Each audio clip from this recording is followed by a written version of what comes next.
Assalamualaikum warahmatullahi wabarakatuh. Waalaikumsalam warahmatullahi wabarakatuh. Bismillah walhamdulillah wassalatu wassalamu ala rasulillah wa ala alihi wa sahbihi wa man tabi'ahu wa walah.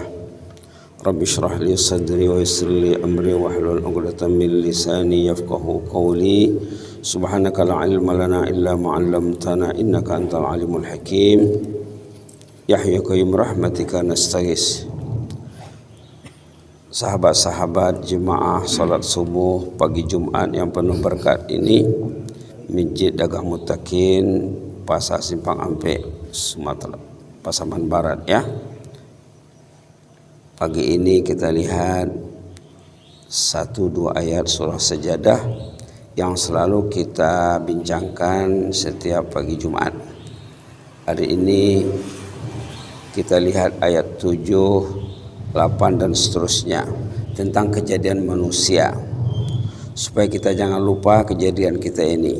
Di sini Allah memperingatkan allazi ahsana kulla syai'in khalaqah wa bada'a khalqal insani min tin. Ayat 7 ya, surah Sajadah halaman 415. Allazi ahsana kulla syai'in khalaqah. Semua ciptaan Allah ini baik, rapi, cantik dan indah. Termasuk wabada khalqal insani min tin, termasuk permulaan kejadian manusia dari tanah, itu Nabi Adam alaihissalam ya. Thumma ja'ala naslahu min sulalatin min ma'in mahin. Kemudian anak cucunya, keturunannya dijadikan dari air, dari sperma.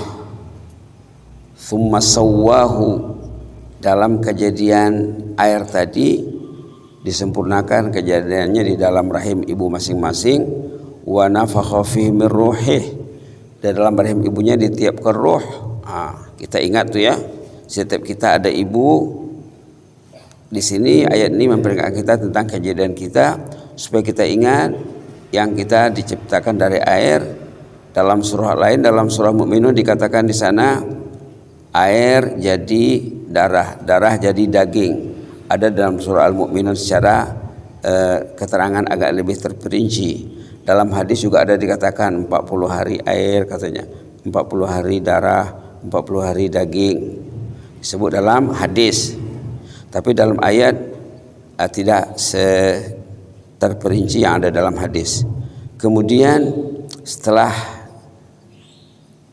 hampir lengkap kejadian di dalam rahim ibu, wa ja'ala lakumus sama', dijadikannya pendengaran atau telinga, wal absar, dijadikannya mata, penglihatan, wal afidah, yang paling penting, yang tidak kalah penting, dijadikannya hati, dijadikannya fasilitas asas dalam kehidupan kita ini, pendengaran, penglihatan dan hati.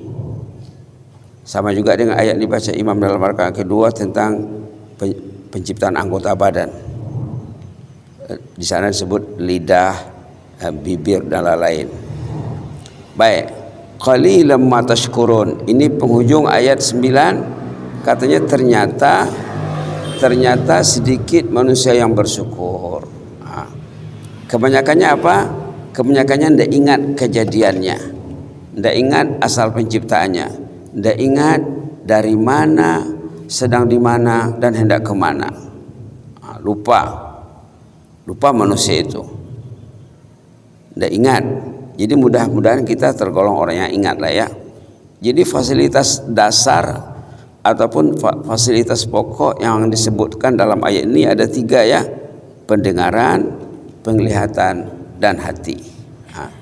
Kalau kita kaitkan dengan surah Al-Muluk yang selalu juga kita tadabburi, termasuk kemarin atau hari sebelumnya, di sana dikatakan bahwa penyesalan manusia yang masuk neraka nanti antara lain tidak mendengar dan berfikir. Ayat 10 ya, tadi ayat 9 surah Sajadah, ini ayat 10 surah Al-Muluk, tabarakalladzi biyadihil mulk. Dalam ayat 10 dikatakan wa qalu law kunna nasma' aw naqilu ma kunna fi ashabis sa'ir. Penduduk neraka menyesal dan berkata, kalau dulu kami di dunia mau mendengar dan mau berpikir, apa yang kami dengar itu tidak akan masuk neraka kami, katanya. Jadi penyebab utama masuk neraka itu tidak berpikir, tidak mau mendengar, tidak mau berpikir. Subhanallah. Fa'tarafu bizambihim. Demikianlah ahlun nar itu, penduduk neraka itu mengakui sendiri dosa mereka. Fasuhqan li ashabis sa'ir. Celakalah penduduk neraka itu. La haula wala quwwata illa billah. Allahumma inna nas'aluka al-'afwa wal afiyah. Itu tadi ayat 10 dan 11. Nah, kalau kita lihat ayat sesudahnya dalam suratul Muluk, ini penyelesaian, ini solusi. Innal ladzina yakhshawna rabbahum bil ghaib lahum maghfiratun wa ajrun kabir. Dalam Quran ini banyak dinyatakan masalah. Banyak dinyatakan masalah manusia. Quran didatangkan untuk menyelesaikan masalah kehidupan. Dalam setiap masalah yang dikemukakan ada solusi, ada jalan keluar. Ada jalan keluar. Jalan keluarnya ayat 12. Kalau orang tuh faham ayat 12 ini, selesai masalah hidupnya. Apa bunyinya tadi? Innal ladzina yakhshawna rabbahum bil ghaib lahum maghfiratun wa ajrun kabir. Orang-orang yang takut kepada Rabb, kepada Allah, bil ghaib, padahal Allah itu tidak nampak.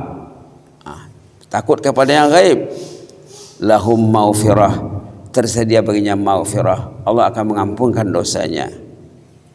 Wa ajrun kabir, akan tersedia jannah, surga untuknya. Jadi syarat nak masuk jannah di sini, pertama khasyah namanya, takut kepada Allah. Ada doa khasyah yang diajar oleh Nabi, ya Allah maksim lana min khasyatika ma tahulu bihi bainana wa baina ma'siyatik. Ya Allah, berilah kami rasa takut kepadamu yang dapat membendung kami daripada kemaksiatan. Perlu dibaca, perlu dipelajari, perlu diamalkan, ya. Doa khasyah namanya. Doa khasyah ini doa yang selalu dibaca oleh Rasulullah waktu bersama sahabat. Kata sahabat Nabi, jarang yang tidak dibacanya doa khasyah ini ketika ingin bersurai ataupun berpisah dari perhimpunan dengan sahabat. Yang jelasnya di sini, yang difokuskan di sini sifat khasyah namanya. Dalam ayat lain dikatakan khauf, rasa takut. Sama juga dengan dalam surah sejarah juga ada penekanan tentang khasyah. Yang jelasnya ayat 12 surah Al-Muluk ini pendek sekali, ya sebaris saja. Innal ladzina yakhshawna rabbahum bil ghaib lahum maghfiratun wa ajrun kabir. Orang yang takut kepada Rabb, takut kepada Allah. Rabb yang menjaga kita, yang menciptakan kita, yang mengurus kita. Kita ini diurus Allah 24 jam, dijaga Allah 24 jam. Penjagaan Allah tidak berhenti. Nanti waktu nak meninggal dijaganya lagi. Orang yang dijaganya waktu hidup, waktu nak meninggal dijaganya, diutus malaikat untuk menghibur orang yang nak meninggal, supaya tidak takut, tidak cemas, tidak risau. Dan dikabarkan kepada orang yang meninggal itu bahwa jannah sudah jadi miliknya. Demikian Allah itu mengurus kita ini. Waktu hidup didekatkannya hati kita dengan masjid. Alhamdulillah. Orang yang jauh hatinya dengan masjid, tidak diurus Allah dengan baik. Diurus juga, dikasih juga nyawa, dikasih juga hidup, dikasih juga rezeki, tapi tidak ke masjid. Itu berarti pengurusan Allah, manajemen Allah terhadap orang yang jauh dari masjid tidak sama dengan orang yang mau ke masjid. Kita perlu sebut tentang cinta masjid ini, ya, supaya hati kita semakin terpaut. Mudah-mudahan istiqamah terhadap mencintai masjid, mencintai kitabullah, mencintai ketaatan, mencintai ilmu juga. Innal ladzina yakhshawna rabbahum, orang yang takut kepada Rabb. Sebelum ini sudah berulang kali disebut Rabb itu maknanya, kalau menurut tafsir, menurut kamus induk dalam bahasa Arab, maknanya lebih 10. Kita kena belajar, ya. Dalam Fatihah disebut Rabb, Alhamdulillahi Rabbil Alamin. Waktu rukuk disebut Rabb, Subhana Rabbiyal Azimi wa bihamdih. Waktu yang i'tidal bangkit dari rukuk disebut Rabb, Rabbana walakal hamd. Waktu sujud disebut Rabb, Subhana rabbiyal a'la. Duduk antara dua sujud disebut Rabb, Rabbi ufirli. Di sini dikatakan orang yang takut kepada Rabb setelah dia memahami Rabb bil ghaib, padahal Allah itu tidak nampak di matanya, tapi nampak di hatinya selalu, hadir di hatinya selalu.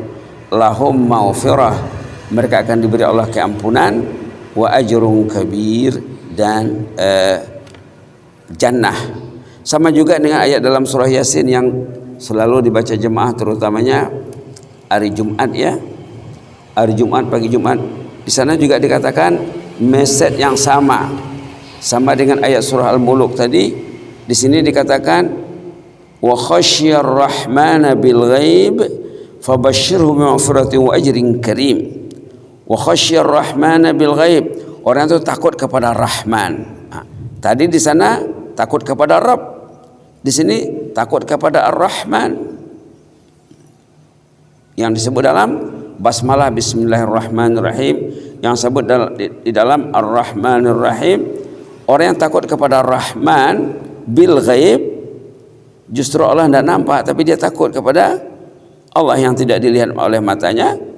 Fabashshirhu bimaghfiratin wa ajrin karim, wa ajrin kabir di sini ya. Fabashshirhu bimaghfiratin wa ajrin karim. Di dalam surah Yasin ajrin karim, dalam surah Al-Mulk tadi ajrin kabir. Mereka akan mendapat maghfirah dan akan mendapat balasan yang mulia, yaitu jannah. Sama ya, hanya beda redaksi saja, tapi tujuannya sama. Intinya apa? Kita perlu membina rasa takut kepada Allah. Kalau suatu hari rasa takut kita itu menurun ataupun kendor, kita menangislah kepada Allah. Ya Allah, kenapalah hari ini saya tidak takut? Kenapa saya terlambat sholat? Kenapa saya terlambat memenuhi panggilan azan? Ya Allah, orang dulu kalau ada jemaah yang terlambat sholat, nanti sudah sholat jemaah akan menemuinya. Pak, kok terlambat tadi Pak? Begitu orang dulu ya. Ada yang datang ke rumahnya. Ada cerita orang dulu pagi-pagi datang ke rumah sahabatnya, dijumpainya sahabat yang di rumah ini menangis. Tuan rumah menangis, pagi-pagi hari menangis. Ditanya oleh yang datang berziarah, yang datang melawat, mengunjung, kenapa Pak? Kenapa menangis?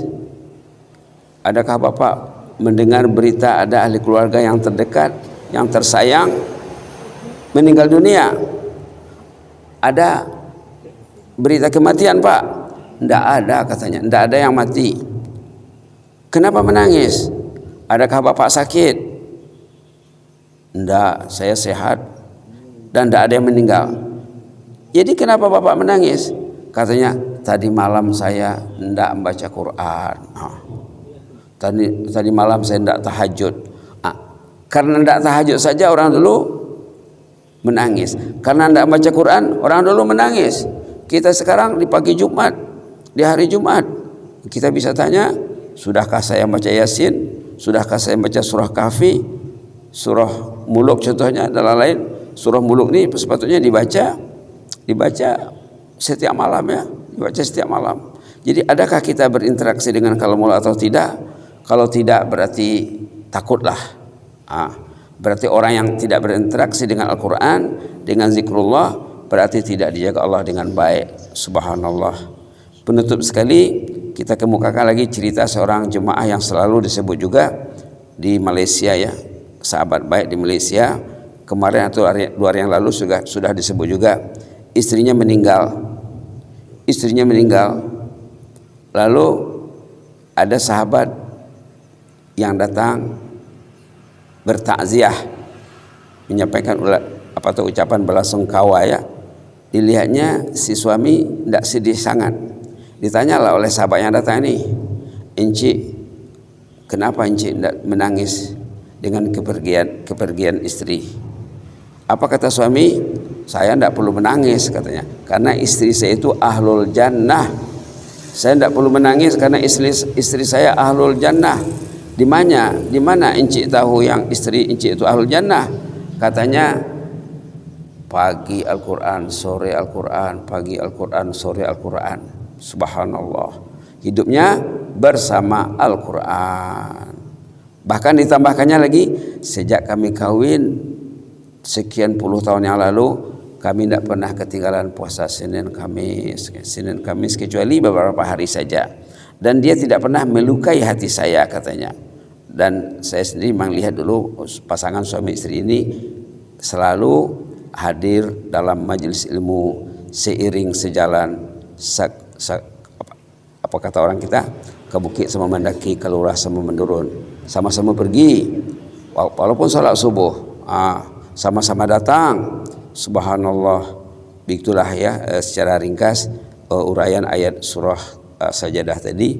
Mudah-mudahan bermanfaat bagi kita. Yang jelasnya dalam surah Sajadah tadi kita diingatkan tentang asal kejadian kita dari air, kemudian dilengkapkan kejadiannya dalam rahim ibunya, kemudian lahir, dikasihlah fasilitas asas yang disebut dalam surah Sajadah, pendengaran, penglihatan dan hati, untuk bekal kita mensyukuri kehidupan kita ini, agar kita dijaga Allah dunia akhirat, insyaallah sampai ke anak cucu, sampai kepada keturunan kita semuanya, zuriat kita, amin rabbal alamin.